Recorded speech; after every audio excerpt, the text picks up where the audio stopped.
الرجيم ببركة بسم الله الرحمن الرحيم يا أيها الذين آمنوا اتقوا الله وكونوا مع الصادقين آمنت بالله صدق الله المولانا العظيم وصدق رسوله النبي الأمين المكين الكريم ونحن على ذلك لمن الشاهدين والشاكرين والحمد لله رب العالمين إن الله وملائكته يصلون على النبي يا أيها الذين آمنوا صلوا عليه وسلموا تسليما اللهم صل على سيدنا مولانا محمد وبارك وسلم صلاة والسلام عليك يا رسول اللہ صلی اللہ تعالی علیہ وسلم۔ دعا ہے رب تبارک و تعالی حق کہنے، سننے، سنانے اور اس پر عمل کی ہم سب کو اللہ توفیق عطا فرمائے۔ جو بیمار ہیں اللہ شفا عطا فرمائے، جو دنیا سے جا چکے ہیں اللہ تمام کی مغفرت فرمائے، ہمیں اپنی آخرت کی تیاری کی توفیق عطا فرمائے۔ ایک مرتبہ اور محبت کے ساتھ درود پاک پیش کر دیں۔ اللہم صلی علی سیدنا مولانا محمد وبارک وسلم صلاۃ والسلام علیک یا رسول اللہ صلی اللہ تعالی علیہ وسلم۔ حضرات محترم، یہ بڑا بابرکت مہینہ ہے جس کے اندر حضور غوث پاک رضی اللہ تعالی عنہ کا ذکر کثرت سے کیا جاتا ہے۔ اللہ تبارک و تعالی آپ کے فیضان سے ہم سب کو مالا مال فرمائے۔ آپ کی بڑی شان ہے، اللہ نے آپ کو بڑا مقام عطا فرمایا ہے، بڑا رتبہ ہے۔ ایک فارسی شعر ہے جو بڑی پیاری بات ہے، کہتے ہیں کہ غوث اعظم درمیان اولیاء جو محمد درمیان انبیاء۔ شان بیان کرتے ہیں کہ حضور غوث اعظم بڑے پیر دستگیر رضی اللہ تعالی عنہ کی کیا شان ہے، اللہ تبارک و تعالی نے آپ کو کیا مقام، کیا رتبہ دیا ہے۔ تو کہتے ہیں کہ غوث اعظم درمیان اولیاء جو محمد درمیان انبیاء۔ کہتے ہیں کہ سارے ولیوں کے درمیان، تمام علماء، تمام اولیاء کرام کے درمیان غوث اعظم رضی اللہ تعالیٰ عنہ کا وہ مقام اور وہ مرتبہ ہے جو مقام تمام نبیوں کے درمیان حضور صلی اللہ تعالیٰ علیہ وسلم کا ہے۔ سارے نبیوں کے درمیان حضرت آدم علیہ السلام سے لے کر حضرت عیسیٰ علیہ السلام تک جتنے نبی آئے، ان تمام نبیوں میں سب سے اعلیٰ ہمارے حضور ہے، سب سے افضل ہمارے نبی ہے۔ اسی طرح تمام ولیوں کے درمیان اگر کوئی ولی سب سے بلند و بالا ہے تو وہ غوث اعظم رضی اللہ تعالیٰ۔ اللہ نے آپ کو وہ مقام، وہ مرتبہ دیا ہے۔ اور ایک بڑی پیاری بات بتاؤں کہ اللہ تعالیٰ نے آپ کو کتنا نوازا ہے۔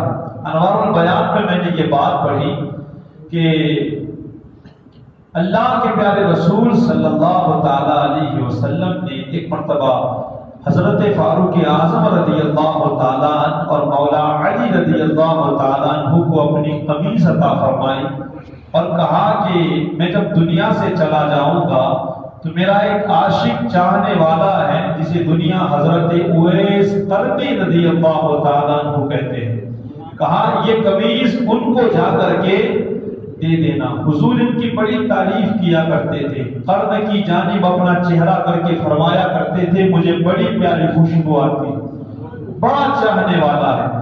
اور آپ کو یہ مقام، آپ نے حضور کا زمانہ پایا ہے، لیکن پھر بھی آپ صحابی نہیں۔ صحابی وہ ہوتا ہے جو ایمان کی حالت میں جس نے حضور کو دیکھا ہو اور ایمان کی حالت میں اس دنیا سے گیا ہو، اسے صحابی کہتے ہیں۔ لیکن آپ نے حضور کا زمانہ پایا، لیکن اپنی ماں کی خدمت کی وجہ سے آپ حضور کی بارگاہ میں حاضر نہ ہو پائے۔ ذرا سوچیں کیسی خدمت کرتے ہوگے، دنیا اس سے درس لے لے کہ ماں کی خدمت انسان کو کیا سے کیا بناتی ہے۔ اگر ماں تکلیف میں ہے تو آخرت کی بات تو چھوڑے، آپ دنیا میں بھی کامیاب نہیں ہو سکتے۔ ہم سب کو اللہ ماں باپ کی خدمت کی توفیق عطا فرمائے۔ تو حضرت اویس قرنی رضی اللہ تعالیٰ عنہ کا بڑا مقام ہے۔ المختصر حضرت فاروق اعظم اور مولا علی رضی اللہ تعالیٰ جب حضرت اویس قرنی رضی اللہ تعالیٰ عنہ سے ملتے ہیں تو انہیں وہ قمیض دیتے ہیں، اور حضور نے فرمایا تھا کہ جب تم ان سے ملو تو کہنا کہ میری امت کے لیے دعا کریں۔ ذرا محبت سے کہیں، کس کے لیے دعا کریں؟ اپنے لیے نہیں، اس کے لیے امت کے لیے۔ ذرا امت کو بھی سوچنا چاہیے حضور کی نافرمانی کرتے ہوئے، حضور کی سنتوں کو چھوڑتے ہوئے اس امت کو بھی سوچنا چاہیے کہ جو دوسروں سے بھی دعا کرواتا ہے تو ہمیں یاد کرتا ہے کہ اویس قرنی سے جا کے کہنا کہ میری امت کے لیے دعا کرے۔ اگر آج وہ امت حضور کی نافرمانی کرتی ہے، ذرا سوچیں کہ قیامت کے دن ہم کیا منہ لے کر کے جائیں گے، کون سا چہرہ لے کر کے جائیں گے، کیسے اعمال لے کر کے جائیں گے۔ اگر اسی طرح اپنی من کی زندگی ہم گزار رہے ہیں تو کیا قیامت کے دن حضور کے سامنے ہم پیش ہو سکتے ہیں؟ اللہ تعالیٰ ہمیں صحیح سمجھ عطا فرمائے۔ آپ کہتے ہیں کہ جا کے کہنا کہ میری امت کے لیے دعا کرے۔ حضرت فاروق اعظم اور مولا علی رضی اللہ تعالیٰ عنہ نے جب یہ پیغام سنایا، آپ سجدے میں گرتے ہیں اور حضور کی امت کے لیے دعا کرنا شروع کر دیتے ہیں۔ آپ دعا کرتے ہیں، کافی وقت ہو گیا۔ فاروق اعظم اور مولا علی رضی اللہ تعالیٰ عنہ کو ایسا لگا کہ شاید ان کے جسم سے روح نکل چکی ہے، شاید پرواز کر چکی ہے، کافی وقت ہو گیا۔ آخرکار جب انہوں نے ہلایا، اٹھایا، وہ اٹھے اور کہا کہ کاش تم تھوڑی دیر ٹھہر جاتے تو میں ساری امت کی مغفرت کروا دیتا۔ آپ کہتے ہیں کہ غیب سے ندا آئی۔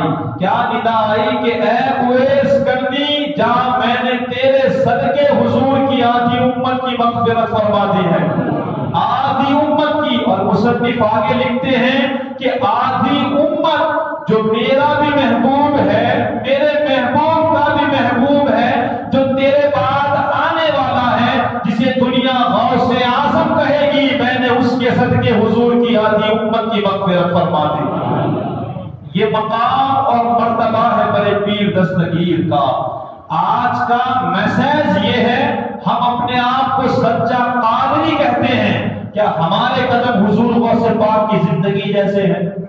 ہم سوچیں، واقعے بہت سارے ہیں، باتیں بہت ساری ہیں، بیان کی ضرورت نہیں، آج ہمیں عمل کی زیادہ ضرورت ہے۔ دو باتیں سنیں لیکن عمل کا جذبہ پیدا کریں کہ ہم کچھ سنیں گے، ہماری زندگی میں وہ بسانے کی کوشش کریں گے، ورنہ ایسی لاکھوں محفلیں سجانے سے بتاؤ کیا فائدہ ہوتا۔ اصل مقصد بزرگان دین کی زندگی بیان کرنے کا مقصد یہ ہوتا ہے کہ ہم ان کے بارے میں کچھ سنیں کہ ان کی زندگی کیسی تھی اور پھر اپنی زندگی ایسی بنانے کی کوشش کریں۔ آج ہم اپنے آپ کو سچا قادری کہتے ہیں، الحمدللہ، شکر ہے، تو پھر ہماری زندگی ایک سچے قادری کی طرح ہونی چاہیے، ایک سچے قادری کی طرح۔ آپ بتاؤ کیا غوث اعظم کا چاہنے والا بھی نمازی ہو سکتا ہے؟ غوث پاک نے تو کبھی نماز نہیں چھوڑی، کبھی نہیں۔ آپ ان کی زندگی پڑھے، اللہ اکبر، کہتے ہیں کہ 15 یا 17 سالوں تک آپ تنہائیوں میں، جنگلوں میں رہ کر کے اللہ تبارک و تعالیٰ کی عبادت کرتے ہیں۔ اور مصلی پہ جب آپ کھڑے ہو جاتے ہیں، ہمیں تو تھوڑا وقت لگے تو تکلیف ہوتی ہے کہ جمعہ کہیں لمبی نہ ہو جائے، تراویح کہیں لمبی نہ ہو جائے، مسجد میں ہمارا دل لگتا نہیں ہے، لیکن بڑے پیر دستگیر مصلی پہ کھڑے ہوتے پوری رات اللہ کی عبادت کیا کرتے تھے۔ 1-2 گھنٹے نہیں، ایک پاؤں کے اوپر آپ نے کئی قرآن پاک ختم کرے، کئی ہمیں پڑھنا نہیں آتا، یہ شرم کی بات نہیں ہے۔ جو قرآن ہمارے لیے رہنما بن کے آیا ہے، ہمیں اسے کھولنے کی توفیق نہیں، اور ہم غوث پاک کا بڑی زور سے نعرہ لگا ہمیں حق ہے اس بات کا؟ غوث پاک کا جتنی زور سے ہم نعرہ بلند کرتے ہیں اتنی زور سے ہمیں غوث پاک کی تعلیم کو بھی پکڑنی چاہیے، تاکہ کوئی دیکھ کے کہیں کہ یہ غوث پاک کے چاہنے والے ہیں، کہ ان کے ماننے والے ہیں۔ ہم ماشاءاللہ بڑی نیازیں کھلاتے ہیں، یہ بڑی بابرکت چیزیں ہیں، بڑی بابرکت، لیکن کل قیامت کے دن اللہ ہم سے یہ نہیں پوچھے گا کہ تم نے نیاز کیوں نہیں کی۔ اگر کوئی نہیں کرتا ہے تو کل قیامت کے دن اس کے بارے میں سوال نہیں ہوگا۔ آپ کرتے ہیں، کھلاتے ہیں، اللہ آپ کو اس کا ثواب ضرور دے گا، لیکن کل قیامت کے دن آپ کی پکڑ نہیں کی جائے گی اگر آپ نے نیاز نہیں کی۔ لیکن نماز آپ نے چھوڑی ہے، اللہ تعالیٰ اس کی پکڑ ضرور کرے گا، ضرور۔ لاکھوں کی نیاز اگر ہم کھلاتے ہیں تو ہم اس بات کو بھی یاد رکھیں کہ کل قیامت کے دن ہمیں کیا پوچھا جائے گا اور ہمیں کس بات کا جواب دینا ہے۔ اللہ اکبر۔ بڑے پیر دستگیر رضی اللہ تعالیٰ عنہ کی زندگی ہمارے لیے اپنی زندگی گزارنے کے لیے ایک بہترین راستہ ہے، بہترین طریقہ ہے۔ ہم آپ کی زندگی سے اپنی زندگی آسانی کے ساتھ گزار سکتے ہیں کہ ہم اللہ کے کیسے قریب ہو، ہم لوگوں کے ساتھ کس طرح کا سلوک کریں۔ لیکن صرف سننے سے، باتیں بنانے سے اس سے کام نہیں ہوتا ہے۔ ہماری زندگی دن بدن ایک برف کی طرح پگھل رہی ہے۔ ہمیں چاہیے ہم غوث پاک رضی اللہ تعالیٰ عنہ کی زندگی کو سمجھیں اور ان کی زندگی کی طرح اپنی زندگی بنانے کی کوشش کریں۔ اللہ تعالیٰ ہم سب کو عمل کی توفیق عطا فرمائے۔ آپ کا بڑا مقام ہے، بڑا رتبہ ہے، اور آج دنیا میں آپ دیکھ رہے ہیں یہ انٹرنیٹ کا زمانہ ہے، کیسی کیسی باتیں آپ تک واٹس ایپ کے ذریعہ پہنچتی ہوگی، ہم تک بھی پہنچتی ہے۔ اعتراضات کرنے والے دنیا بھر کے کئی طرح کے اعتراضات کرتے ہیں۔ کوئی کہنے والا تو یہ بھی کہتا ہے آپ نے کئی مرتبہ ڈوبتوں کو بچایا ہے، اور وہ واقعہ تو آپ کا بڑا مشہور ہے کہ آپ نے 12 سال کی کشتی کو گرا دیا ہے۔ یہ اللہ تعالیٰ کی ان کے اوپر خصوصی کرم ہے، لیکن نہ ماننے والے نہیں مانتے، اعتراضات کرنے والے اعتراضات کرتے ہیں کہ یہ کیسے ہو سکتا ہے کہ ایک بندہ اپنے گھر میں بیٹھے بیٹھے لوگوں کو بچا لے۔ میں یہاں ہٹ کر کے ایک قرآن کی بات آپ کو بتاؤں، اللہ تعالیٰ ہمارے عقیدوں کو صحیح سلامت رکھے۔ حضرت سلیمان علی نبینا علیہ الصلوۃ والسلام کی مجلس ہے، اور بلقیس جب آپ کے پاس آ رہی تھی تو حضرت سلیمان علیہ السلام نے یہ بات کہی کہ ان کا جو تخت تھا وہ 80 ہاتھ لمبا، 80 ہاتھ چوڑا اور 80 ہاتھ موٹا تھا، اتنا بڑا تخت۔ آپ اس وقت ارشاد فرماتے ہیں کہ کون ہے جو وہ تخت یہاں لے کر کے آئے؟ یہ بات قرآن کریم میں لکھی ہے، اسے تو کوئی نہیں جھگڑا سکتا۔ کہتے ہیں کہ کون ہے جو وہ تخت لا کے دے؟ ایک جن کہتا ہے کہ حضور اگر آپ کی اجازت ہو تو میں لے آؤں، تو حضرت سلیمان علیہ السلام فرماتے ہیں کہ تمہیں کتنی دیر لگے گی؟ تو کہا کہ حضور چند منٹ، تھوڑی دیر۔ کہا کہ اتنی نہیں، اس سے بھی جلدی لانا ہے۔ ذرا محبت سے بولے، اس سے بھی جلدی وہ تخت لے کے آنا ہے۔ قرآن میں ہے، اللہ فرماتا ہے وہاں ایک ولی بیٹھے ہوئے ہیں، نبی نہیں، کون؟ ولی، اور وہ بھی حضرت سلیمان علیہ السلام کی امت میں۔